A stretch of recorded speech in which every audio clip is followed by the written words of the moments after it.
Então, uma boa noite a todos, sejam todos bem-vindos.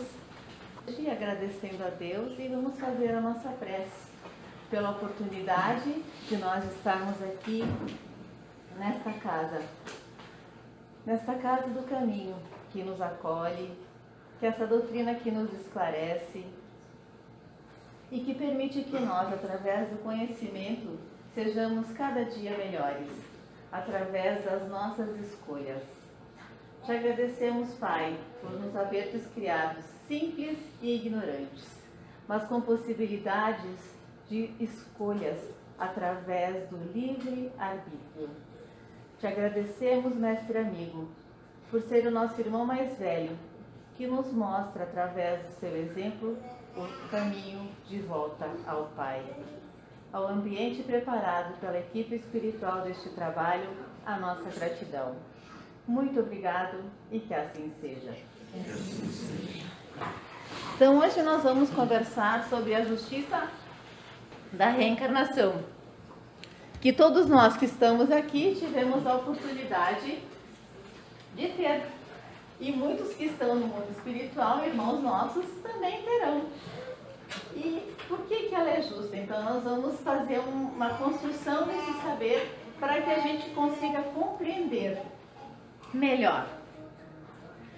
Então, na questão 96 do Livro dos Espíritos, Kardec questiona: os espíritos são todos iguais ou existe entre eles alguma hierarquia?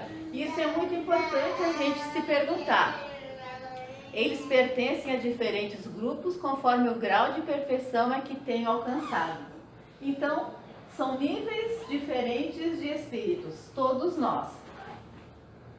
E na questão número 100, Kardec ele faz a observação preliminar, onde ele fala sobre a classificação desses espíritos, que ele se baseia no grau de adiantamento moral de cada um, de nós, nas qualidades que já adquiriram e nas perfeições nas quais ainda terão que se livrar. E ele destaca, então, ele coloca essa pirâmide como sendo um exemplo para que a gente tenha melhor entendimento. Então, a classe, a terceira ordem, são os espíritos imperfeitos, e eles se caracterizam pela predominância da matéria sobre o espírito e pela inclinação do mal, o orgulho, o egoísmo e todas as más paixões que lhes são consequência. Tem intuição de Deus, mas não compreende ainda. O seu caráter revela a sua linguagem e o mau pensamento. Então estão aqui, os impuros, os levianos, os pseudo-sábios, os neutros, os batedores e perturbadores. Na segunda ordem estão os bons espíritos, predominância do espírito sobre a matéria e pelo desejo do bem. Então, eles já não são tão apegados à matéria e já estão mais voltados para fazer o bem. E na primeira ordem estão lá os espíritos puros. Cristo, Buda, Chico Xavier, Allan Kardec. São espíritos que eles não precisariam mais reencarnar. Mas por muito amarem, eles reencarnam para nos ajudar. Para ser aquele espírito que vai dar aquele empurrão que a gente precisa para seguir adiante e nós subirmos aquele degrau tão necessário para a nossa evolução. Mas lá no Evangelho segundo o Espiritismo, no capítulo 3, no item 6 e 7, a destinação da Terra às causas das misérias humanas. Então diz lá: se levarmos em conta que a Terra é um planeta de provas e expiações, não podemos nos surpreender com a situação material e moral dos seus habitantes. Então, se nós levarmos em consideração essa fala, a gente já sabe em qual nível que a gente está na pirâmide. E é por isso que a gente está aqui. E reencarnar significa refazer. Refazer algo que a gente não fez bem na primeira vez, ou pela segunda, ou pela terceira, e que a gente precisa repetir.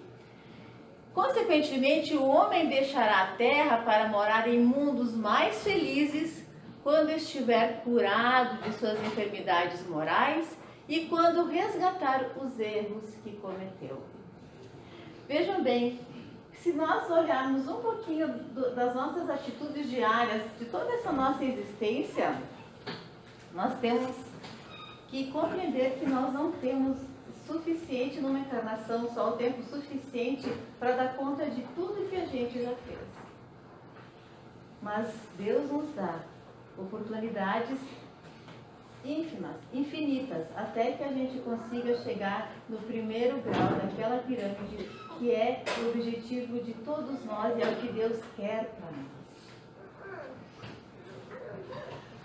E aí a gente pode se perguntar, mas eu não mato, eu não roubo, eu faço a caridade, eu ajudo as pessoas, eu cumpro com o meu dever. O que denota em mim, eu estando no mundo de provas e expiações, que eu ainda sou imperfeito? Então, qual que é a pedra de toque que vai demonstrar que eu ainda sou imperfeito? Está lá na questão 895 do Livro dos Espíritos, onde Kardec pergunta, então, que o sinal mais característico da imperfeição do homem é o interesse pessoal. E a pedra de toque é justamente essa. Quando eu sou contrariado naquilo que eu quero. Se eu quero que as coisas aconteçam só como do meu jeito, da minha forma, da minha maneira, e eu não gostar quando eu sou contrariado, está aí o meu interesse pessoal. Mesmo que eu tenha vencido o orgulho, o egoísmo, a vaidade, a avareza, a preguiça, a fofoca, tudo isso daí. Ainda vai denotar em minha imperfeição o meu interesse pessoal.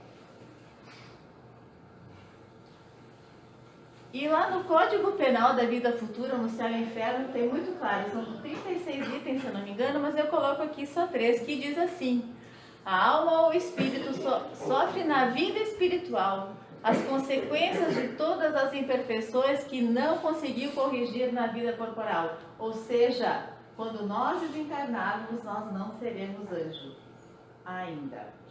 Estamos num processo de atingir esse objetivo, mas no processo. E isso demora. Demanda o quê? Porque a completa felicidade prende-se à perfeição. Se nós ainda estamos no mundo de provas e expiações, então quer dizer que isso denote que nós temos muito ainda que trilhar. Mas que bom que nós estamos aqui, que bom que nós temos a oportunidade de fazer todos os dias novas escolhas. Porque é da lei também, que todo bem que a gente faz é o nosso advogado em toda parte, como nos diz Emmanuel. Em toda parte, o bem que a gente faz. Então, a perfeição, né, completa do espírito só acontece, então, quando que a gente só atinge a felicidade quando a gente atinge, então, essa purificação completa. E toda falta cometida, todo mal realizado é uma dívida contraída que deverá ser paga. E eu sempre digo, a gente nunca cai chorando. Porque se a gente caísse chorando, a gente não fazia. Isso é uma dica. Mas e aí? Por onde é que eu tenho que começar? Já que eu entendi que então eu sou um espírito ainda perfeito, que eu estou no mundo de provas e expiações. Então aqui nós temos que fazer um exercício. De nós aqui como encarnados, que a gente tem que começar pelo arrependimento, mas o mundo espiritual também. Porque quando a gente desencarna, muitas vezes a gente chega lá no mundo espiritual com raiva, com rancor, sem ter perdoado. E isso denota em nós, então, que a gente tem que fazer o quê? Se arrepender. Para depois ter a oportunidade para reencarnar e vir espiar. E ainda por cima, reparar o que a gente fez de errado. Porque é da lei que a gente tem que organizar tudo que a gente desorganizou. Para nós, para o outro. E para quem viu também. Então, nós temos lá, eu utilizei 3 obras para a gente construir essa fala, que foi essa obra Pensamento e Vida, o Livro dos Espíritos e o Evangelho segundo o Espiritismo. E nessa obra temos lá o capítulo do berço. Então, lá na questão 686 do Livro dos Espíritos, pergunta, né? A reprodução dos seres vivos é uma lei da natureza? Certamente, sem a reprodução o mundo corporal acabaria. Então, é uma lei da reprodução, é lei. Para a gente ter oportunidade de estar aqui, nós precisamos da lei de reprodução, que é uma bênção, é uma dádiva. Então, o nosso berço, o de cada um de nós, não é de nossos filhos agora, é nosso, de cada um, individual, tá?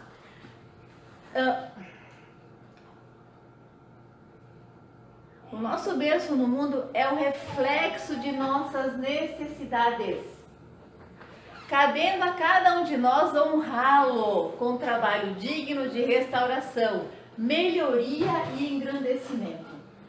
Uma colega, também palestrante da casa, ela fez uma fala no mês passado, a parte 1 e a parte 2 desse mês.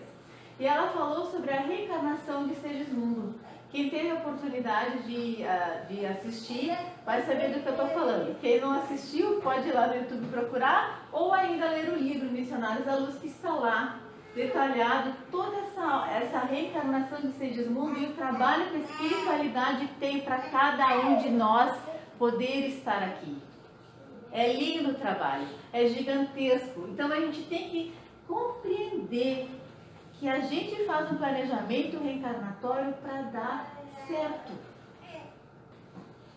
Para dar certo. Muitas das escolhas que a gente faz nesse planejamento, nós ajudamos a construir. Outras são os nossos guias espirituais, os espíritos mais evoluídos do que nós, que nos ajudaram a fazer essa construção pelas nossas necessidades. Então, o caminho que iniciamos em determinada existência é o prolongamento dos caminhos que percorremos nasquelas que nos precederam. Então, hoje, eu sou a minha melhor versão e tudo está acontecendo conforme a necessidade que eu preciso para evoluir. Não é castigo, não é maldade, não. É necessidade para mim melhorar e evoluir. Por que isso acontece? Nós temos lá que Emmanuel, nessa mesma obra Pensamento e Vida, ele fala sobre a hereditariedade psíquica. E o que é isso? Todas as coisas boas ou menos boas que a gente faz fica gravado no nosso psiquismo. Então, quando a gente vai estar lá no mundo espiritual, se preparando para reencarnar, que vai ter o encontro do nosso pai, da nossa mãe, que eles vão nos gerar, nós, na grande maioria das vezes, nós temos a oportunidade de estar próximo a esse momento. E nós, como espírito, nós vamos vibrar próximo do espermatozoide e do óvulo. E é por isso que se diz que é sempre o melhor espermatozoide que vai encontrar o óvulo. Porque é a nossa vibração que vai estar lá, denotando as necessidades. E as necessidades, elas estão em nós como tatuagem, que nós tatuamos o nosso perispírito de todas as coisas que nós fizemos, boas ou não. E aí que vai denotar, então, tudo o que nós somos agora. Por isso que Emmanuel fala do nosso psiquismo, do nosso pensamento, que ele tem cheiro, ele tem cor, ele tem força, ele tem poder.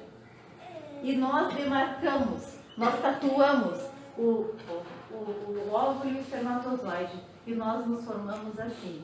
Mas vai estar como um germe no nosso DNA. E o que vai dizer assim, vou desenvolver isso ou aquilo? As minhas escolhas diárias, pequenas ou grandes, vou denotar, vão ser o gatilho que vai fazer com que vai aflorar ou não as coisas boas ou não que eu fiz e que eu preciso. Porque muitas vezes eu só vou ter uma perna quebrada, eu só vou ter uma dor de cabeça, eu só vou ter uma irritação. Mas por quê? Porque eu tive o mérito através das minhas boas escolhas, das minhas boas atitudes, da minha reforma íntima, de ter só a minha programação, ela foi atenuada, porque eu compreendi. Mas caso seja uma pessoa que seja revoltada e que eu ainda dê ênfase, que eu siga os meus desejos, meus instintos e que eu ainda não compreendi, que eu não busquei a reforma íntima, a programação ela vai se dar. E muitas das vezes ela é dolorosa, porque a dor ela vem e ela bate a nossa porta. Aliás, ela arromba, ela nem bate. Então as células germinativas, elas reproduzem os nossos clichês da consciência na formação do nosso corpo, que é o que eu expliquei. E o nosso berço, então, ó, nós retomamos através do berço o contato direto com os nossos credores e devedores, para a liquidação dos nossos débitos. E nós vamos encontrar ali o quê? Os nossos pais. É por isso que Jesus disse: honra teu pai e tua mãe. Mesmo que seja difícil, mas eles nos deram tudo o que a gente precisava, que era a oportunidade de estarmos aqui.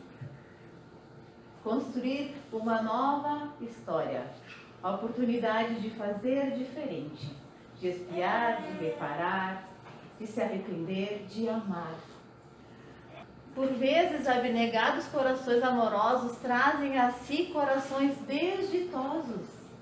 Nossa, os nossos corações, eles são desditosos. Todos nós os temos. Porque nós já erramos muito. Acertamos muito também. Mas também erramos. Semelhantes exceções são de espíritos de renúncia e caridade. A gente faz uma reunião no mundo espiritual com os nossos pais. E a gente assina lá um contrato. Mas a gente esquece. Mas a doutrina espírita está aqui para nos lembrar. E o nosso corpo, então? Nós recebemos o corpo, né? Quando a gente reencarna, enfim, tudo. Então nós temos o dever, ó, de cuidar dele. Porque as enfermidades congênitas são reflexos da posição infeliz que conduzimos no pretérito. As tatuagens, as marcas que nós fizemos atrás que estão vindo no presente. É por isso que nós temos que cuidar com as nossas escolhas diárias, para que a gente, então, através das nossas escolhas, das nossas sucessivas reencarnações, a gente vá atenuando, a gente vá apagando essas marcas, para que a gente possa, então, ser um espírito puro, que é o fim de todos nós. Então, a prática do bem, simples e infatigável, pode mudar a rota do destino. Todos nós temos a oportunidade de fazer isso. Então, está lá também no Evangelho, que fala sobre onde vem, que ele estuda suas próprias imperfeições, trabalha incessantemente em combatê-las. Por isso que é tão importante a gente se conhecer a si mesmo, a nomear o que a gente está sentindo, o que a gente pensa. Porque quando a gente tem consciência, quando a gente dá nome, a gente sabe. Quando a gente vai no médico e que a gente mostra lá o exame, a gente não quer o diagnóstico. Pressão alta, diabetes, hipertensão. É isso que a gente quer. E quando a gente nomeia, que a gente começa a se dar conta através do autoconhecimento, fica mais fácil para dar o remédio que a gente precisa. E esse remédio, muitas vezes, onde é que a gente vai encontrar se a gente não busca se conhecer? Quem é que vai trazer para nós isso? São os nossos familiares. Como?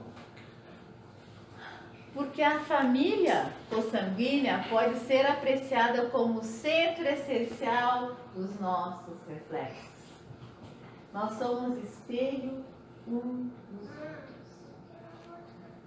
E geralmente os maiores desafios estão dentro do lar. Nossa convivência mais íntima. Os nossos maiores desafios. Reflexos agradáveis ou desagradáveis que o pretérito nos devolve. Para que a gente possa aprender a amar. É por isso que a gente nasce pequenininho, né? Já pensou se a gente nascesse grande, e com toda a consciência e a bagagem do que a gente fez, do que a gente aprontou?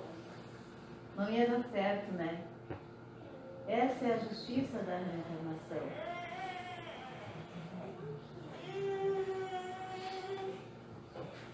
O templo doméstico reúne aqueles que se retratam uns aos outros. Cada criatura está provisoriamente ajustada no raio de ação que é capaz de desenvolver. Cada um dentro do lar está dentro da função que consegue fazer. Sendo pai, mãe, irmão, filho. Cada um de nós está dentro no lugar certo, na hora certa, na família certa. Para ser o melhor para nós, para a nossa evolução, para a nossa melhoria. Temos assim no grupo doméstico os laços de elevação e alegria que tecemos através do amor vívido, mas também as algemas de constrangimento e aversão. Porque o que nos liga eternamente não é se o meu pai, ou a minha mãe, meu irmão, cada um de nós, pelo nome, pela condição financeira, pelo sangue, não. São os laços do amor que vão nos unir na espiritualidade. Poderá ser que as pessoas que nós convivemos hoje, nós nunca mais as veremos. Porque não tem afinidade de amor conosco. Mas seremos uma grande família um dia. Mas não seremos talvez aqueles laços mais estreitos. Então o que a gente precisa dentro do lar? De trabalho e sacrifício. Trabalhar todo dia. Acreditar que esse núcleo familiar é o melhor e tem que dar certo. E depende de cada membro. De paciência e humildade. Utilizar da ciência da paz. E às vezes a ciência da paz é o silêncio.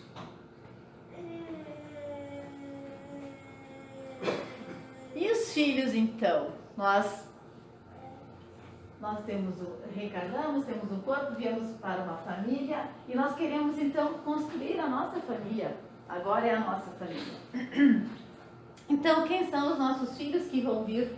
São companheiros também. Porque vocês percebem que é um ciclo, que ele vai se repetindo e que ele vai fechando e que a gente precisa de todo esse ciclo, porque as pessoas elas precisam mudar de posição.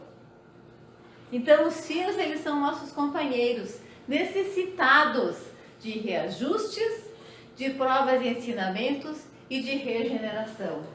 Por isso que pais e filhos, que diz lá que o coração infantil é uma urna preciosa, a incorporar-nos os reflexos, troféu, que nos retratará no grande futuro, onde viveremos todos como herdeiros das nossas próprias obras.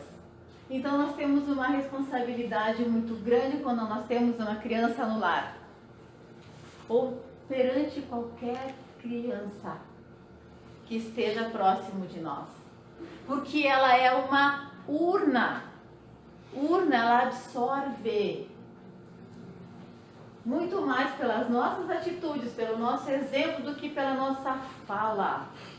E quem tem filho sabe que é assim. É desafiador. Mas podemos dizer que é uma experiência maravilhosa e que faz a gente crescer. Porque a gente quer ver eles crescerem bem, com bons exemplos. Mas para que a gente entenda tudo isso, nós temos que entender a questão número 1 do Livro dos Espíritos. Porque se a gente não entender ela, tudo o resto não vai dar certo. Que é Deus. Se a gente entender isso, tá tudo certo. Porque Deus é a inteligência suprema, a causa primeira de todas as coisas. Se Ele é a inteligência suprema, vocês acham que Ele errou com a gente? Comigo? Com cada um de nós? E nós temos que entender também os atributos dele, porque é mais desafiador ainda. Mas diz lá no Livro dos Espíritos que nós ainda não conseguimos compreender Deus. Nós não conseguimos entender Deus. Nós temos uma tênue ideia do que é Deus. E muitas das respostas das perguntas que Kardec fez no Livro dos Espíritos, ele diz que nós não temos palavra no nosso dicionário, no nosso vocabulário. Eles não têm para explicar para nós o que eles querem nos dizer. Mas Deus é eterno. Ele sempre existiu. Então não é possível que ele tenha errado com a gente, com a nossa existência. Isso quer dizer que está tudo certo. E quando a gente compreende e entende isso, a gente agradece. E quando a gente é grato, a gente consegue ver as dificuldades que chegam na nossa vida de uma forma diferente. Porque todos nós temos. Ninguém está livre, nós estamos num mundo de provas e expiações. E olha que eu nem trouxe a definição mais séria que está lá no Evangelho, que vocês podem procurar, lá no capítulo 3, no item 7.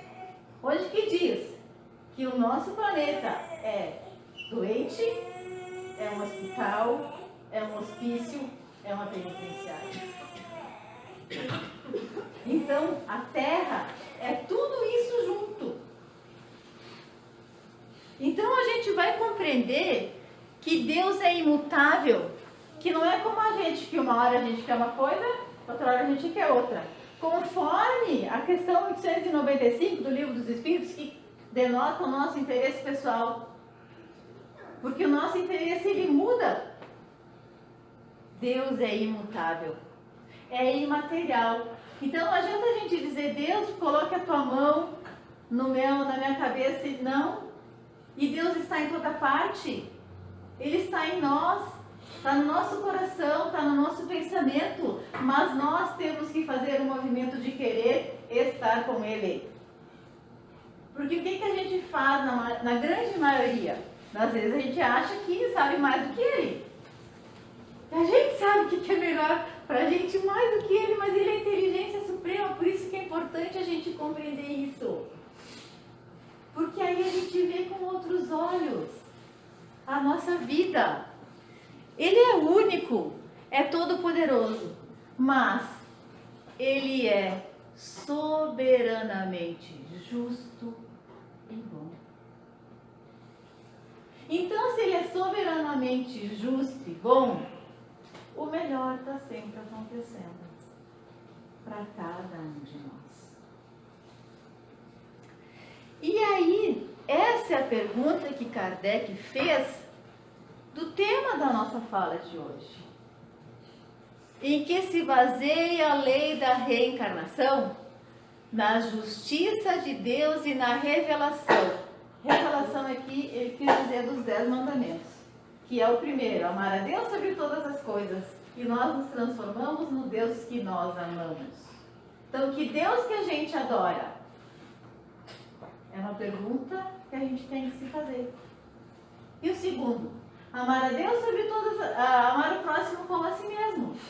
Porque se a gente consegue esses dois, quer dizer que os outros a gente já faz.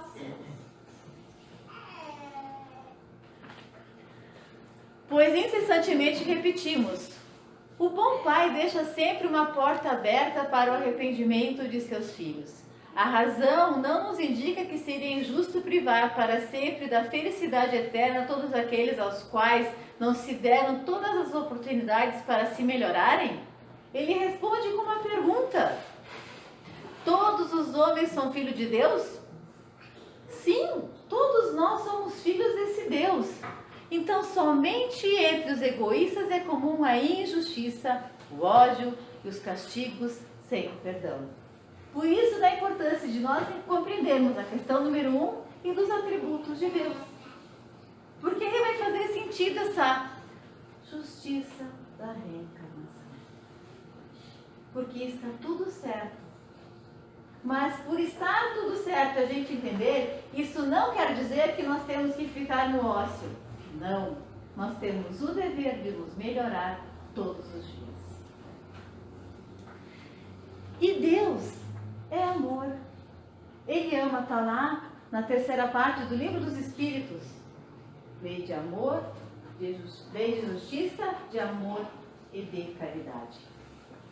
E no capítulo 30 desse livro, então, o amor é o reflexo de Deus, nosso Pai, em razão do mesmo amor infinito com que nos ama, determina que estejamos sempre sob a lei da responsabilidade que se manifesta para cada consciência, de acordo com as suas próprias obras. Então, meus queridos, se a gente olhar para a nossa encarnação e a gente não está gostando muito do que vê, compete a cada um de nós mudar nossas escolhas, plantar novas sementes para colher novos frutos. E assim nós vamos compreender que Deus é nosso Pai e que tudo está certo. Agradecidos que somos pela oportunidade deste encontro, tendo a certeza de que todos nós seremos atendidos conforme o nosso merecimento do que aqui viemos buscar. Que a nossa mente possa despertar mais um pouco, para que assim haja então um saber maior, para escolhermos melhores e sermos melhores a cada dia. E como os filhos voltarmos a este Pai que nos busca através de nossos irmãos, que nos busca através de uma obra literária que nós vamos ler, através de um sorriso, de um abraço, de um consolo, mas que quer que nós sejamos filhos, herdeiros deste amor que Ele diz ter por nós. Porque Ele nos ama, a todos nós. Mesmo que a gente ainda não compreenda este amor. Mas Cristo veio até nós para que esse amor seja despertado, para Ele demonstrar que este Pai ama sim. E agradecemos também a toda a equipe espiritual que está aqui neste momento, fluidificando as águas, impondo para nós todos esses fluidos de energia, para que nós possamos voltar aos nossos lares melhores do que quando aqui chegamos, para que assim nós tenhamos o bom ânimo de sermos o Evangelho vivo onde quer que nós estejamos, no lar, no trabalho, na via pública, no passeio, aonde quer que nós estejamos. E assim te agradecemos, Pai, hoje e sempre. Muito obrigada e que assim seja.